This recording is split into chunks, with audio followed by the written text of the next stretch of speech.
Hi, this is Dr. Mike Maroon, and I am live today with Dr. Rick Coker of Tyler, Texas, and looking forward to having a little conversation about Rick's beginnings in dentistry and where he sees the profession going. Rick has a lot of experience, and I first met Rick.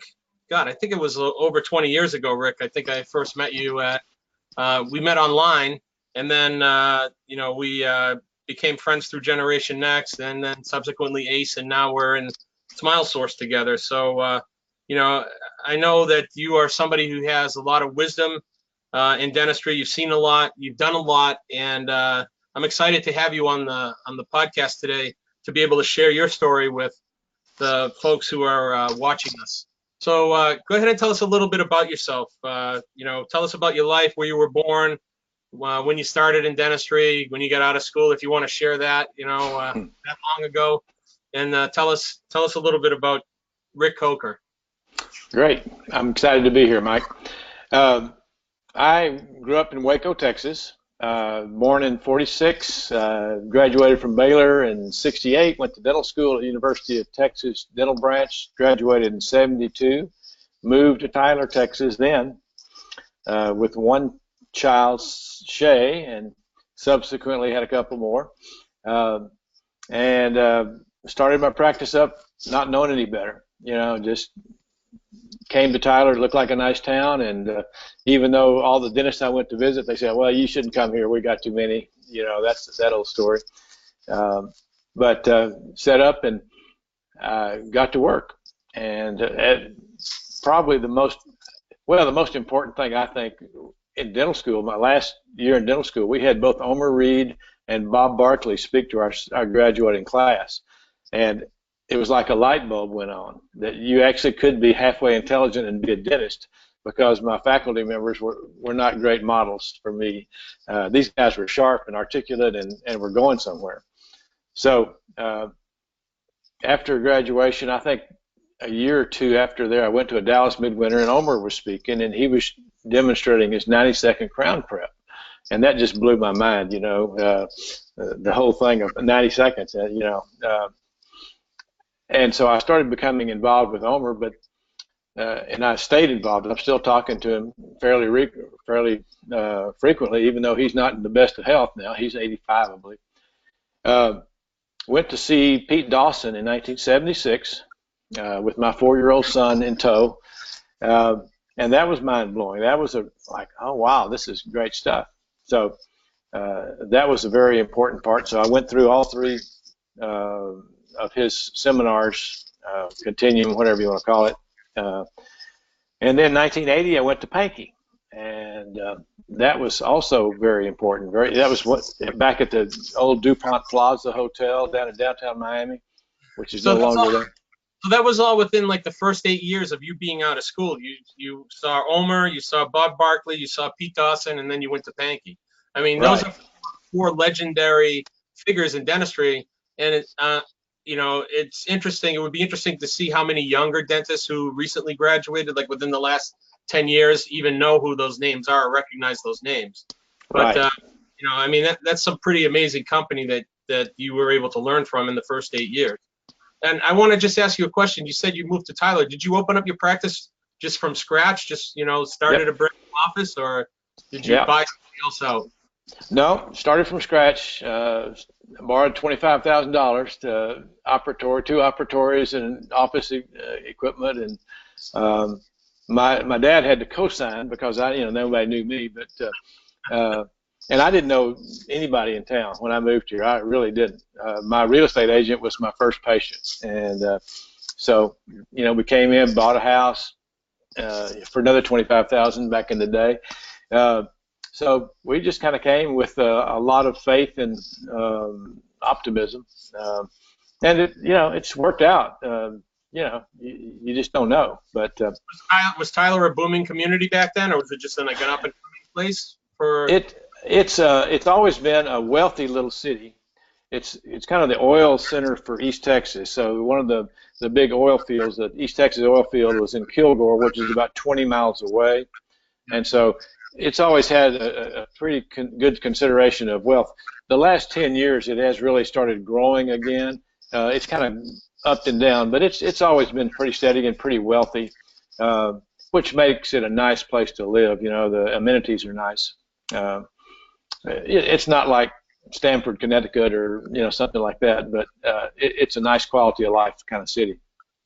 So you got out of school in the golden age of dentistry. Everybody says that, and then you felt that you needed to, or you were inspired to continue your education right out of school with these other people. What was it about what they were saying that appealed to you, and kind of steered you into that direction? Well, I think it was because I saw how dentistry was done, just the regular drill, fill, and bill kind of thing, and it just didn't float my boat. I really quickly realized that I wanted to do dentistry that lasted a long time, and I wanted to have an impact on people, an impact on their health and their appearance. And I couldn't see just going into the office and doing the same thing, doing quadrant amalgams for the rest of my life. That just wasn't going to work. And I also pretty quickly realized that I would rather do more work on one person than a little bit of work on 20 people. You know what I mean? That was just too hectic for me. So I probably could have made more money having the higher volume, but it just didn't work for me very well. And there's a lot of dentists in Tyler, so I was never too crowded. I guess that was another issue. So how did that go over in the small town? I mean, when you first started, were there a lot of nights of soul searching? Am I doing the right thing? Am Sure. I making the right decision? Well, I don't know that I really thought about it. I never really restricted the flow of new patients. I just kind of said I better make the most of what I have, what people come in. So I never really thought consciously. I started doing a little marketing, I want to say in the late 70s, right after that Supreme Court decision that allowed professions to market. I did a little postcard, a little sepia tone postcard, welcome to Tyler from the dentist, and you can imagine the crap I got from all the other guys in town. I mean, they were not happy with me. But it was innocuous. It didn't say anything I was better or anything like that. It just kind of said I was here, and that worked okay. But so I don't know that I really ever said, okay, I'm only going to see practice limited to wealthy people, or I never had any of that. It was just I just didn't want to have. So going to Dawson and going early to that, you realize that quadrant dentistry was the absolute minimum. And it's better to do crown and bridge or onlays or something like that than to do fills. And I quit doing amalgam in 1980. And there really weren't very many good, composites were not there yet. So I had to really scramble, do a lot of miracle mix or, this and that. But I just realized that I had a really important assistant gal that had been with me almost from the very start, and she got pregnant. And I started thinking about all that mercury that we were slinging around, and I thought, you know what, we need to quit this. And Omer had suggested just taking the amalgamators out of your office, out of your executive units. That's what I had, and so I did. Those days. Yeah, so I took those amalgamators out and just said, hey, we don't have that anymore. It made it easy. Yeah. So those are some of the choices I made as far as kind of developing into that sort of practice model. So describe some of the most important things that you've learned through the years. You just described some of the early and what so let's say like 10 years out to 20 years, did you have like different levels that you feel like you achieved and from where you are when you started to where you are now? And that's kind of the advice that I'm hoping that you would be able to give younger folks. Well, I'm sure that I wouldn't have listened to my own advice back when I knew it all, when I was 30. So I'm not sure how impactful that will be. But at the bottom, at the baseline, dentistry is a personal service, and that means you have to have a relationship with that person that you're working with. And once you start, that's what's bothered me about the Aspens and the PPO things, is that you lose that. Hey, I've got to be effective here. Well, I've got 3 amalgams and such, and you lose that personal relationship. And people allow people to help them that they trust. And if you don't have that relationship, and that trust relationship, it's always going to be just hit and miss. It's just going to be these patients are skipping from one dentist to the other, and you're skipping, and it's very unsatisfying. And it's taken me a long time to really figure that out. We're lucky we can make a lot of money, and you get in and you when you're in dental school, you're just dirt poor, and you start making a little money, and you think, hey, I've got it made. You get a little arrogance about you. You get a little, hey, I'm kicking ass and taking names here. And, the world has a way of bringing you down to earth. My bringing down to earth was, I built an office in '83. It was beautiful. I proudly call it my pre-bankruptcy office. It was absolutely gorgeous. Architectural Digest. It was white stucco with blue canvas awnings. It had windows and expensive art. It had 10 operatories. I was going to enlarge it. And about the time we finished the incredible construction, and I was dealing with 2 different banks to get the loan because it was $800,000 at the time. It was a little bit of money, and interest rates were 18%. And at the time that happened, that we finished, that was when the oil crisis hit. So oil went down from $25 a barrel to $3, something like that. And within a year, all the middle management guys that were doing really well here in Tyler were gone. That's the oil business. You're doing great today, and you're not doing great tomorrow. So it was like, holy smokes. So I've got this big building, and I don't have. I'm losing. When a town goes through a depression, it's like even if people have money, they're holding on to it. They're not being expansive about it. Everybody's scared. Yeah, that's right. So I held on for. I think we finally ended up filing bankruptcy in '88. So and I had never failed at anything in my life. So it was really. Kind of a wake-up moment for me but I can still remember I was driving down to Austin to a Texas Academy of Dental Practice Administration course, and I had filed bankruptcy that day, and all of a sudden I felt free. I owed over $1 million. I didn't, I was been fighting it for 3 or 4 years, just trying to pay this, trying to pay that. The guy from the bank was calling me every day to say, we're coming to get your equipment today, and I didn't have a clue. And so all of a sudden, boom, I was free. And I had to find a new place to practice, so that was easy. I had a guy that was more than happy to get me into an office where I still am. And Orley White, there's a company called Archer White here in Dallas. I think they've been bought out by somebody, but Orley was a Pelton Crane manufacturer rep, and he called me and said, I got your equipment. The bank turned it over to us. I'll sell it to you for what it cost me.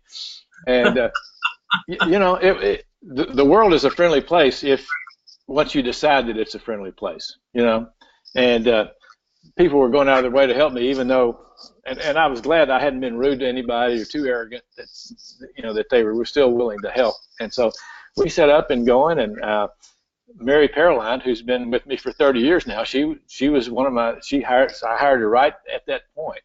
And she really has been a stabilizing influence for me with the team and with her years in dentistry. She's been in dentistry, I think, 48 years, and I've only been 45. So, I've been fortunate in regards to that. So I guess the thing is that you say lessons you've learned is you got to relate to people. That person has to like you first before they can respect you. And there's a book entitled Dentistry as a Personal Service, and it was written I think in the late 40s or 50s. But it is a personal service. There's no more personal space for anybody than their mouth. And if they feel like you're using them or not paying attention to them or not listening to them, you're not going to prosper in this deal. So tell me a little bit about you've always been somebody since the time I've known you who's been willing to have a conversation with another doc and share information, and have always been free and courteous to other people, even if their ideas maybe were not at the same level that yours were at the time. and you kind of help guide them into a different level of awareness. Were you always like that, or is that something that kind of developed over time? And and what do you get out of that as well?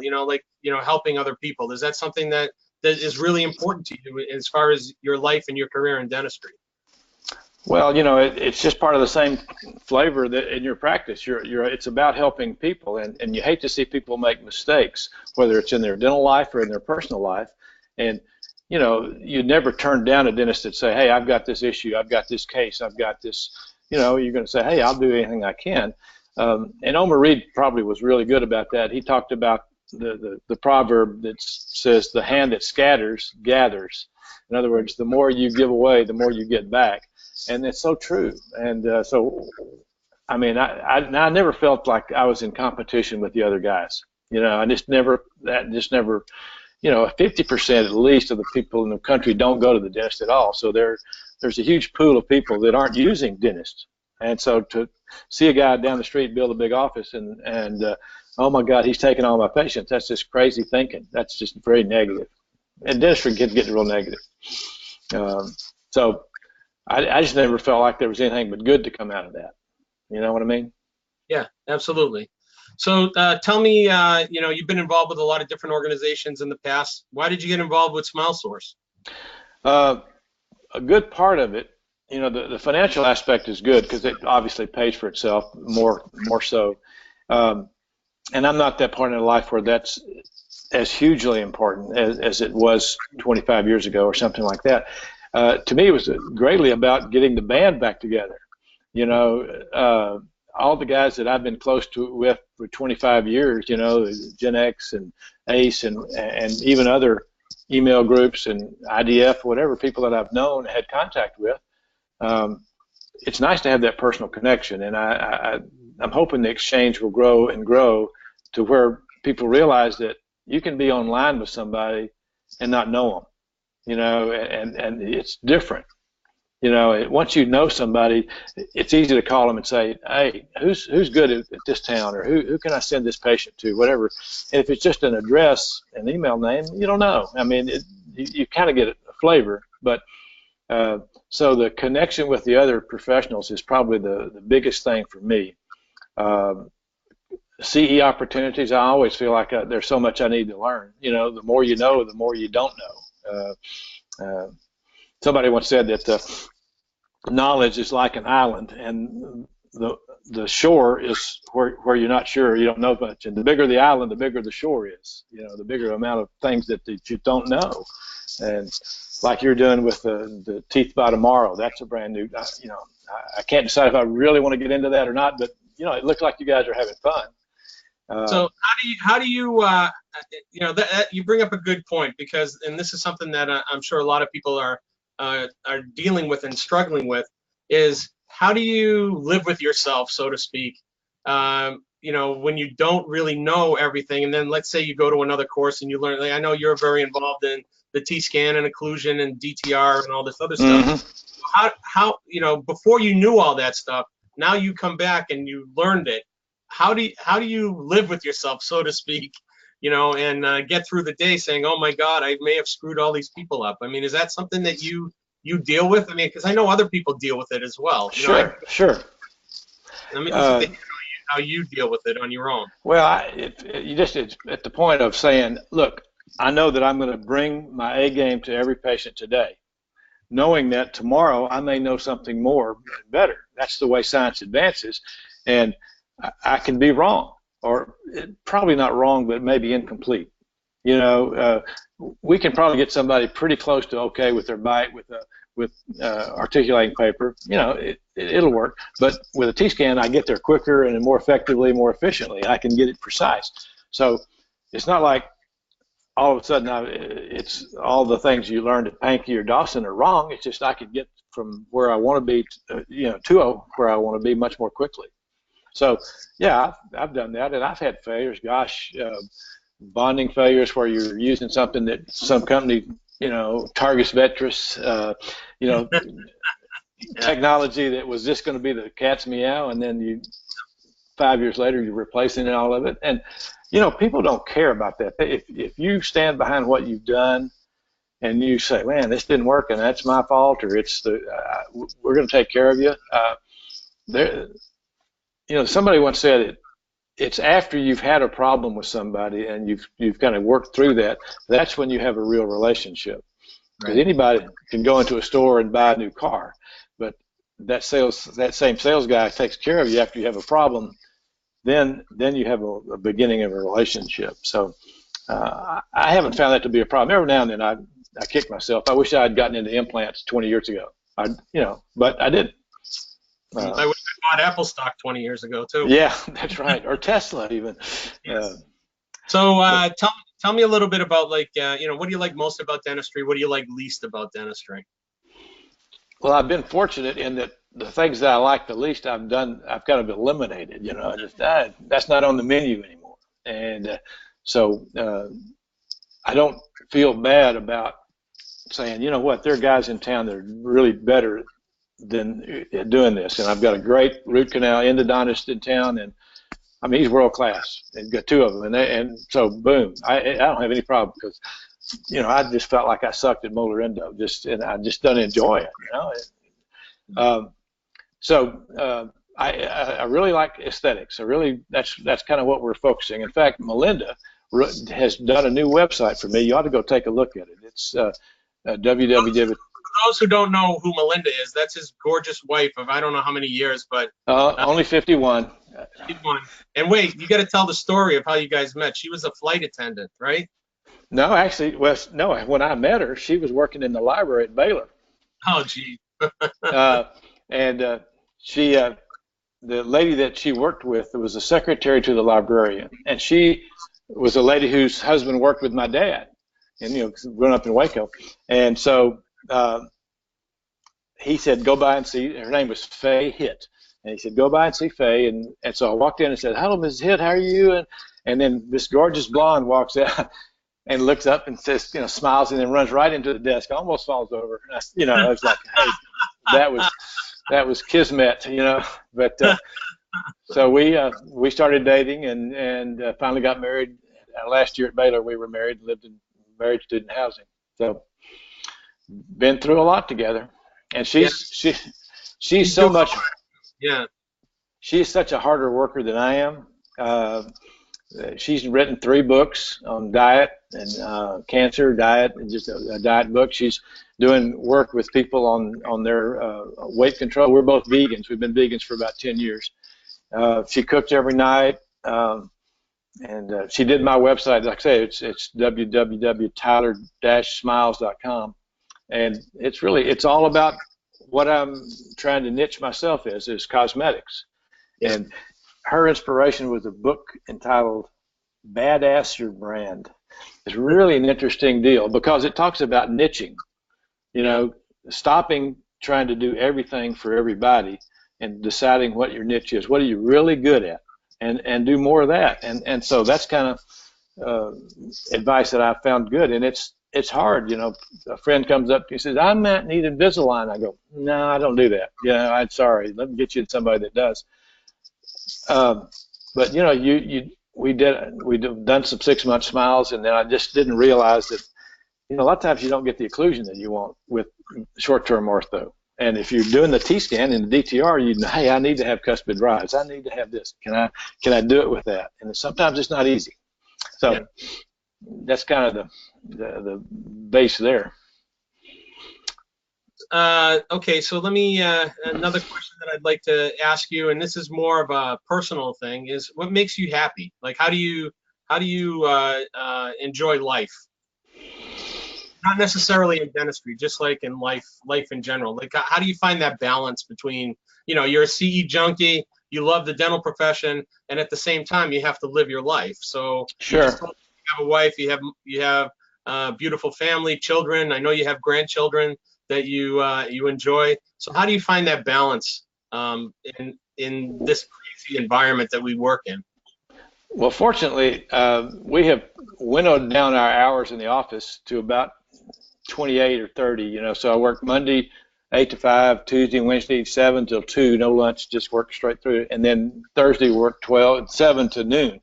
So every afternoon I can go play golf, play tennis, I usually work out at 4:30 or 5 in the morning, so I don't have to do that. But I've got plenty of free time.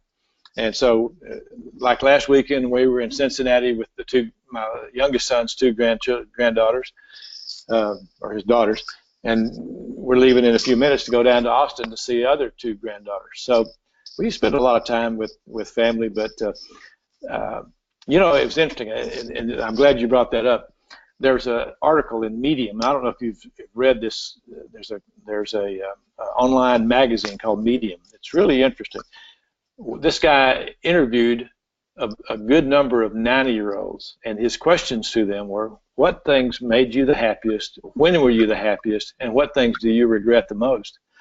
And almost all of them said they were the happiest when their kids were little, they were changing diapers, they were concerned about making a living, they were worried about everything, all this crap going on, which a lot of people don't realize, but you only see it in retrospect, that you were active, you were involved, you were meeting other people, all that sort of thing. You were doing soccer lessons, you were doing this and that.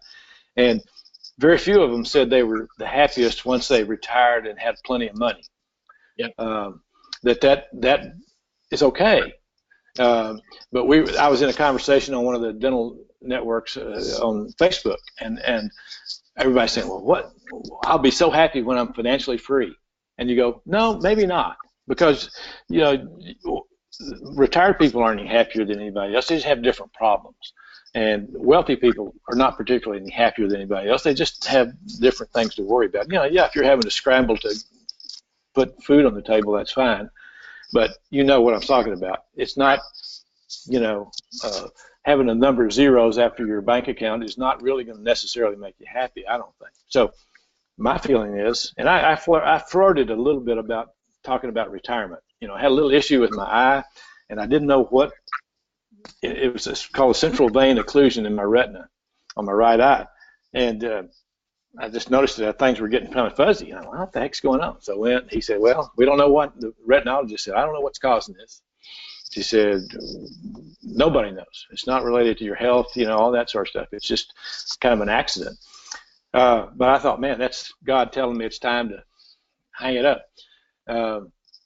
And I hired an associate, nice young lady, but it just was the wrong feeling. I just went, oh, wait a minute, I don't want to give up. I am not, that doesn't do it for me. So we tried that for about a month, and they said, nah, she had some problems getting over to Tyler and whatever. And I said, nah, we're just not going to need to do this. And so that's when I got involved at the exchange with this Eric Moran and Tower leadership, who just stimulated me to say, hey, don't do that. Don't hang it up. You've got a valuable resource here. Keep going and do things. It's not about making the money now. It's about making a life and leaving a legacy, which I think is real important. So retirement's not in the game plan anytime soon. I mean, what are we going to retire to? I play golf 4 days a week if I want to. So how much more can you play? I travel a little bit, but we've got 4 feral cats and 2 dogs, and my wife won't leave them for any more than 2 or 3 days because so they have to all die before we can go travel to Europe or anything like that. So you've been in dentistry a little bit longer than I have. This is my 32nd year, and I'm having the most fun that I've had since I got out of school. I mean, thinking about all the things that I've learned, the things that I know, and just about the exciting things and the developments that I've seen just in my career over the last 32 years of dentistry. I'm sure you've seen a lot more. I mean, like we talked about, you were in the amalgam era, then you kind of led your community in eliminating amalgam. You're into the aesthetic arena, where that was nobody was even doing that in the mid to late 80s, and then that became the big thing in the 90s, and then it kind of crashed a little. But you've kind of swam through all of that stuff, the downturn in the economy and everything else, and now the economy's doing a little bit better, and you're still focusing on aesthetics and relationships and applying the knowledge that you've learned throughout the years. What do you see in the future of dentistry, and what excites you the most about the future of dentistry, and what do you want to learn as you continue your career? I'm so ignorant about digital dentistry, about the scanning and the model making and, those sort of things. I need to know more about that. the teeth, the immediate teeth thing that you're doing with Dr. All Tischler. Yeah. tomorrow, all that stuff, And of course, I still wouldn't trust four. I know enough that four of them is a little scary to me, but that's interesting. But I don't know if I want to hang my hat on it. I know that, cosmetic dentistry, because there's so many great things about it. Number one, every woman in the world wants a great smile. So you've got millions of people that want what you can provide if you learn how to do it. Number two, it works.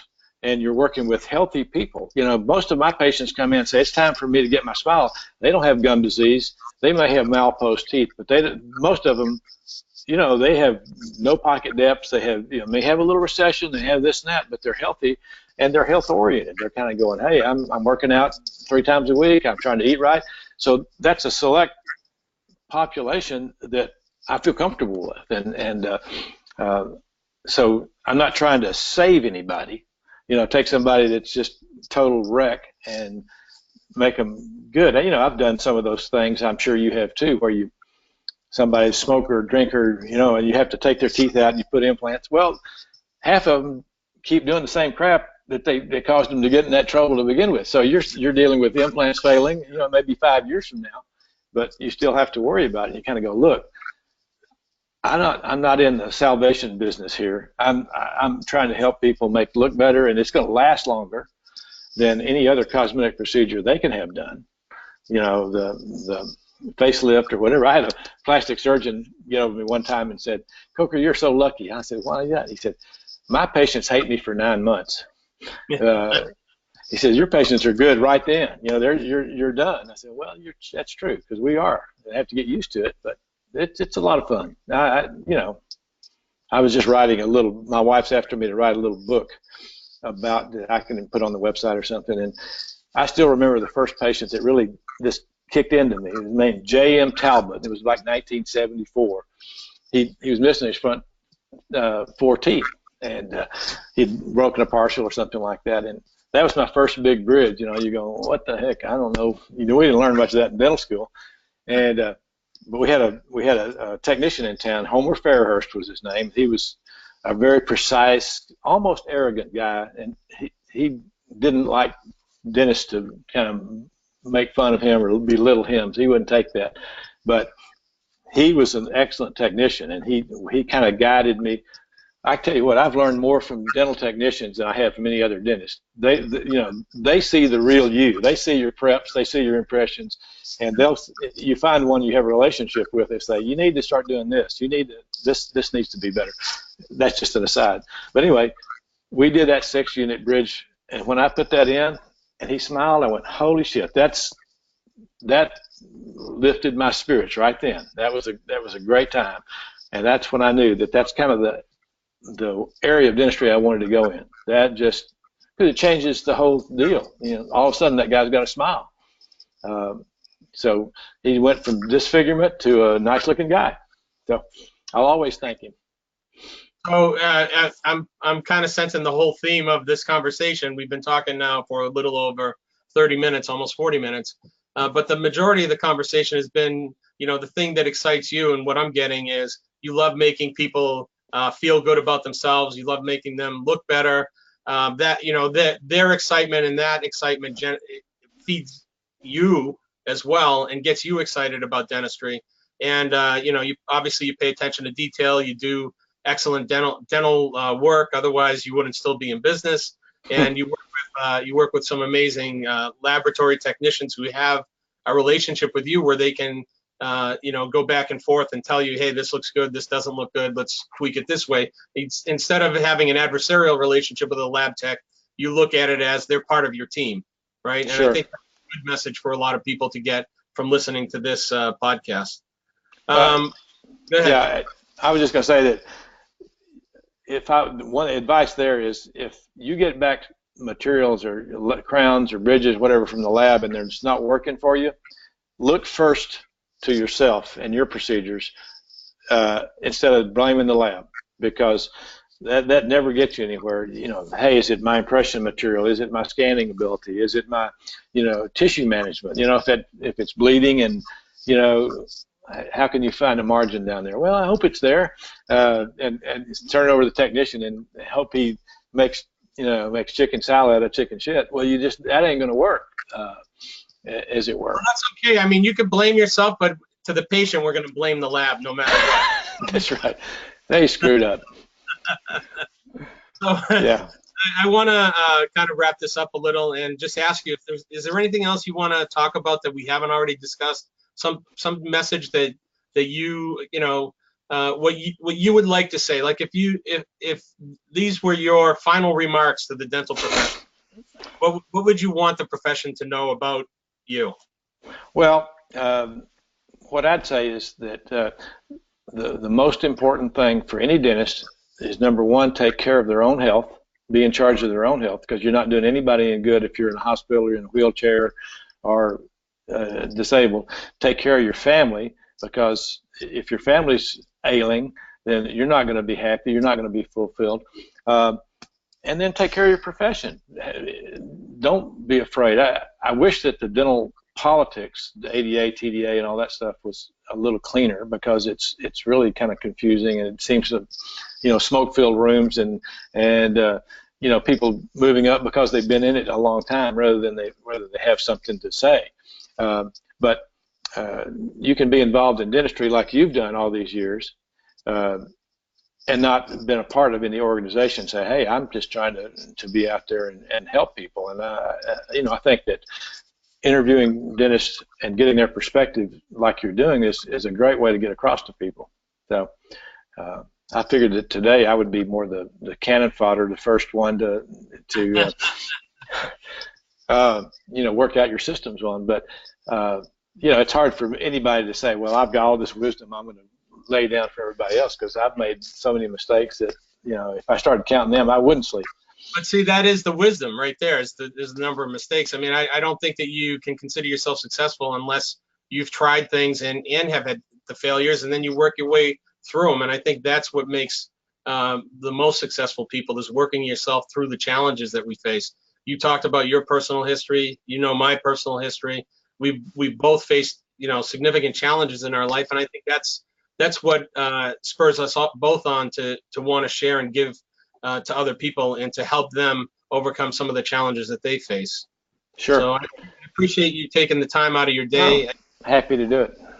And I always learn something when I speak with you. I would invite anybody who's in Smile Source, when you're at an exchange or you're ever at an event that Rick's at, get to know him. He's not scary. He's a great guy, and he loves to talk to you. He loves to get to know people.